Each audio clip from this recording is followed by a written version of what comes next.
Nakatutok, Charis Victorio.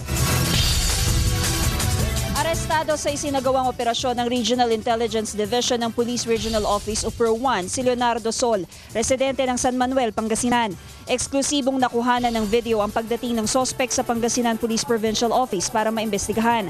Dala rin ng mga otoridad ang mga baril na nakumpiska sa bisa ng isang search warrant. Pawang mga matataas na kalibre ng baril ang nakuha mula kay Sol, gaya ng M16 Armalite rifle, 2 caliber 45, isang caliber 22 at iba't ibang klase ng bala. Walang naipakitang kaukulang dokumento si Sol maliban sa isang caliber 45. Ayon kay OIC Provincial Director Mariano Luis Versosa, nagtatrabaho si Sol bilang Executive Assistant ni San Manuel Mayor Alain Jerico Perez. Hinihinala rin itong leader ng isang private armed group sa San Manuel. Kasi nagre-regroup lang naman yan pag ganitong mga elections.